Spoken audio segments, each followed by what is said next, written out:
Hello, class, and welcome to week 6 of and Systems of Psychology. Wow, I really cannot believe we only have 2 weeks left of this course. It is flying by. So this lecture will serve the purpose as to reviewing what is going to happen within week 6. During this week, we'll focus on psychology after World War I. And the main focus of that this week will be, of course, your readings. You do have an exam as well. But let's jump right in and go ahead and start off the discussion of what exactly we'll be doing for this week. So for this week, of course, you'll need to read chapters 9, 10, and 11. And also you will have some supplemental reading on Gestalt psychology, as well as a video on classical and operant conditioning. And then also a couple website reviews for you to look at.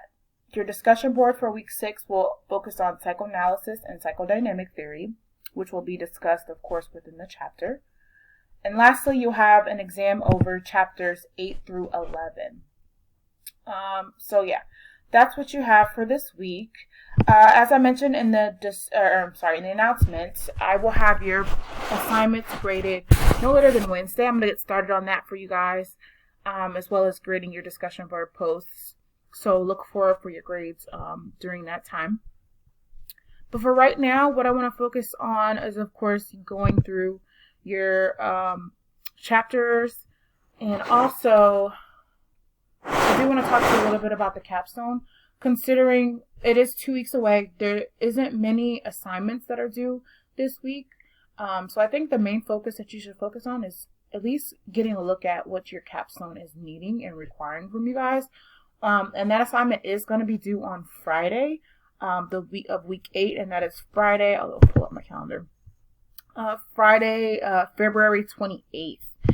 So just to give you guys a heads up on that, it's not going to be due on the Sunday like it usually is. It's going to be due on that Friday. So just so you guys have a heads up on that, as I mentioned before, so you can get started on that capstone, because of course it is a very important assignment for you guys.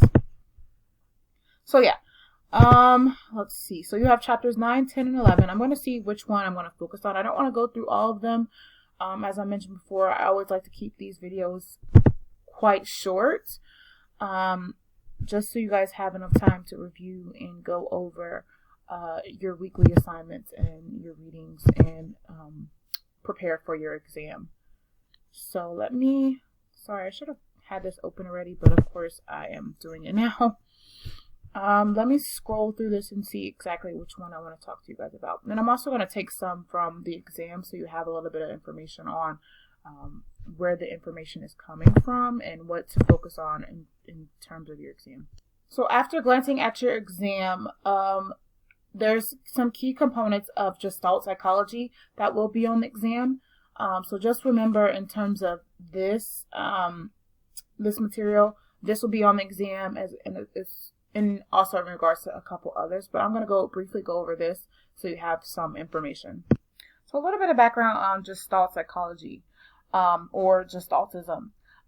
Mainly it's the school of thought around psychology that emerged in Austria and Germany in the early 20th century. And it was based on the work of Max Wertheimer, Wolfgang Kohler, and Kurt Kafka.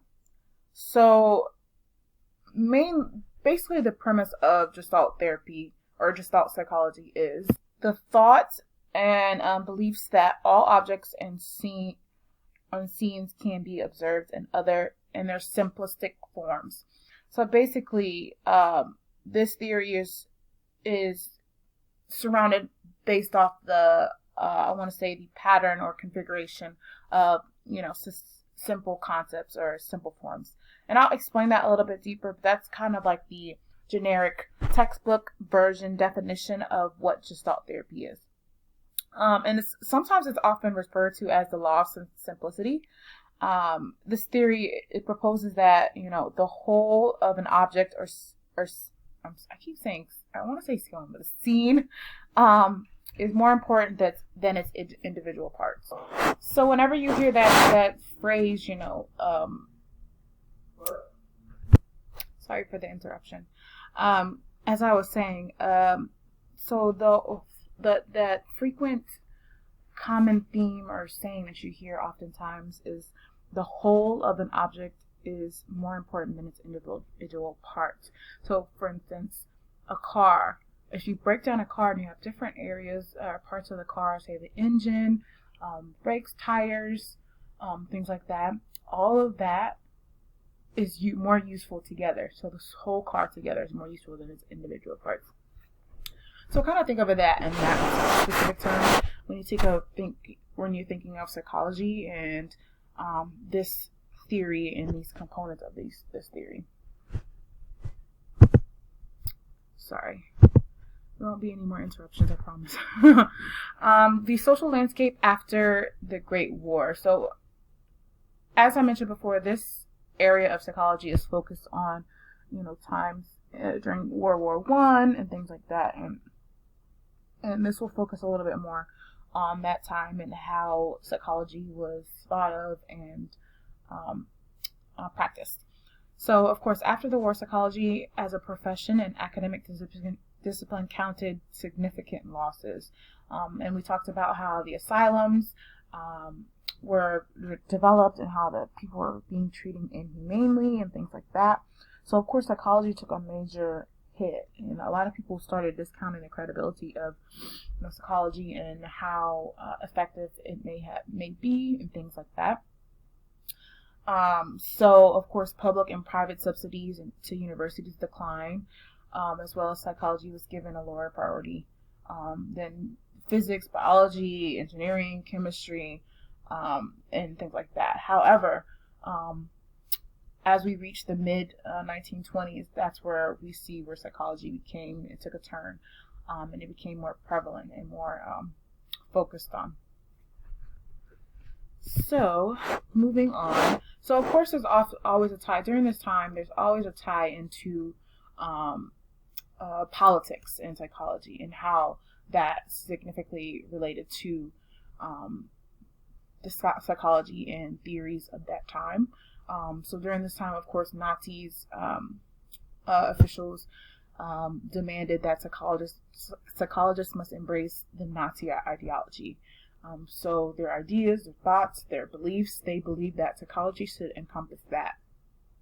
And also psychologies for minority groups must be eliminated. So, of course, Jewish people and things like that. Psychology must serve the interest of the Nazi state. And that's where we kind of find, how psychology should definitely be separated from politics and things of that ultimately aren't related to how we think, feel. Well, not necessarily not related, but like how, when speaking in terms of behaviorology and things like that.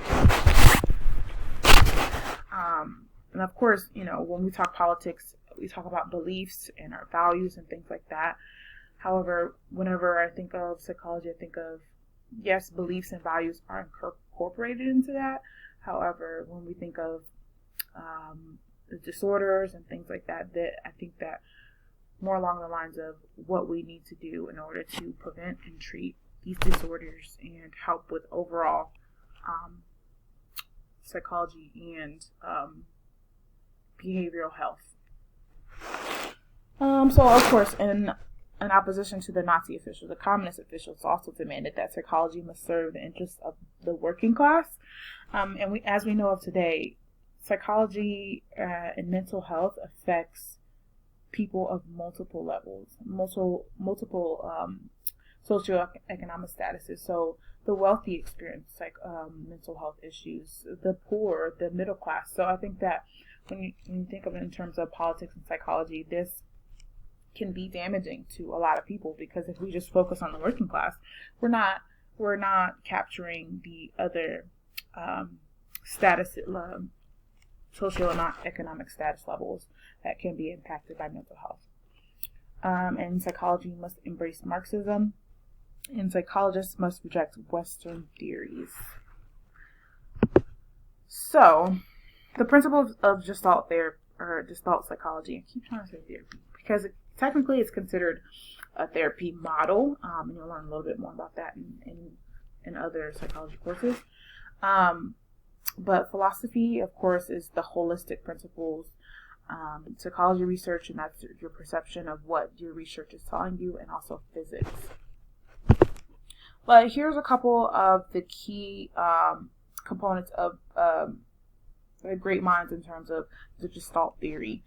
So the main three that you need to focus on in terms of Gestaltism, and also, I'll say four, is the three that I mentioned: Max Wertheimer, Kurt Kafka, and Wolfgang Kohler, and also Kurt Lewin. And this is just a little bit of background on their main career highlights and what they did in terms of the world of psychology. Let me see, Gestalt principles.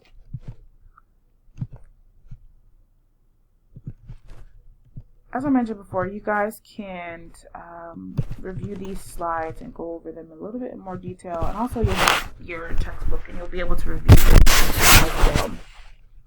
Let me see if there's anything else I want to talk to you about. I might end this lecture video quite early, considering you guys have a lot of reading to do and you have an exam that will take place. But just a few other key components. Hawthorne, I know a lot on Hawthorne will be on the exam. Your four people that was included in the Gestalt theory: Wertheimer, Kohler, Kafka, and also Lewin will be on the exam.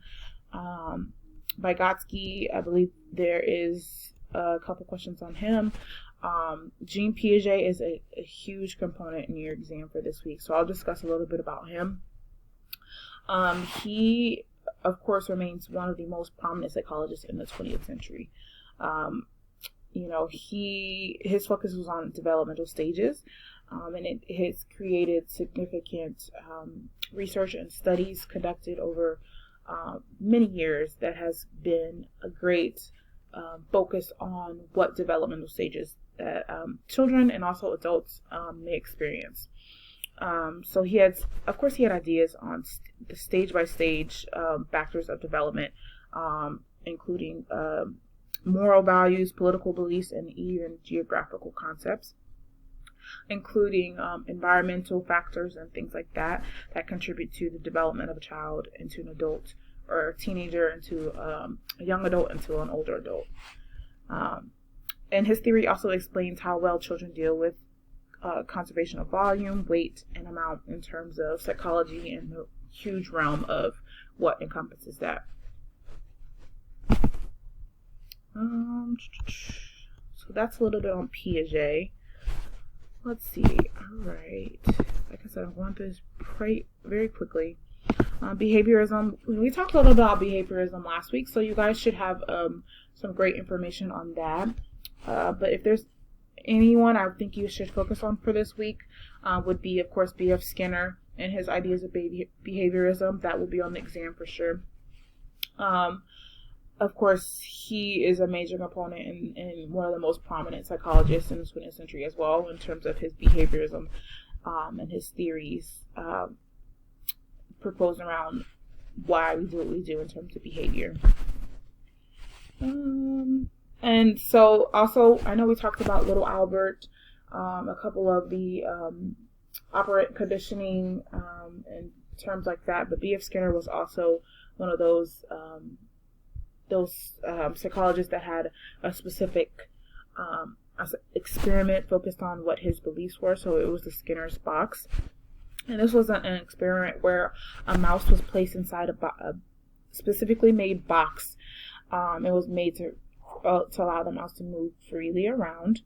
As soon as the animal pressed a lever, at first it was accidental. A small food pellet was automatically released onto a tray so the mouse could eat it. So in terms of behaviorism, as we know of today, once something is practiced, it will be continued to be repeated. So in those terms, the mouse lever pressing act was reinforced by the food delivery immediately after. So in terms of that, Skinner began to measure the many elements and variables of the process. So allowing the mouse to ultimately keep pressing the lever to gain their food. After the time elapsed before the mouse pressed the lever, The number of repetitions before the animal learns a habit had continuously grown, and the mouse ultimately learned that once you press the lever, then the food will release.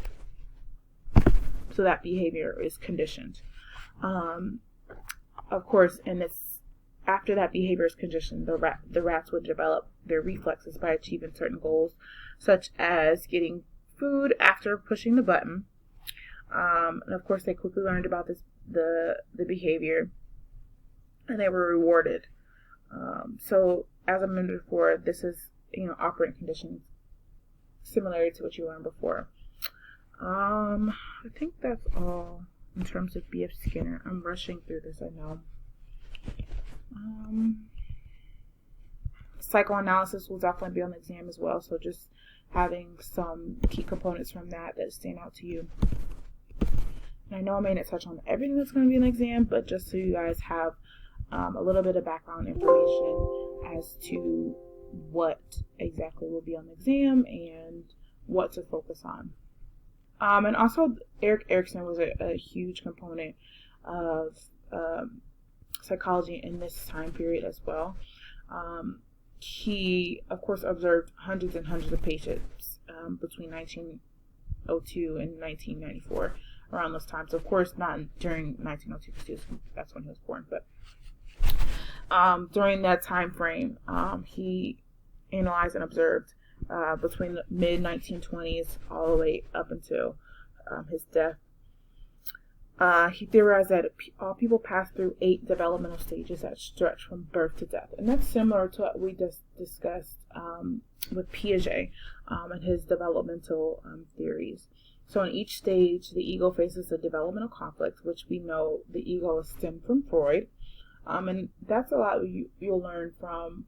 A lot of people take components of other people's works and theories, specifically when it comes to ego and Freud and his beliefs, and make it their own. So the ego faces the developmental conflict or crisis. If the crisis has a positive resolution, the person's ego is strengthened by gaining greater adaptation. So they improve. Just like how the mouse in the B.F. Skinner experiment, they learn to adapt and to get what they want. I think that is all I want to talk about for this week. As I mentioned before, I will have your guys' projects due no later than Wednesday. If you have any other questions, comments, concerns, if you want me to do more thorough lecture videos, I can also do that as well. But I like to keep them rather short and sweet. But if you want any further information, you can always reach out to me with any questions, comments, or concerns. And I hope you guys have a great week. And that is all for this week. Have a good one.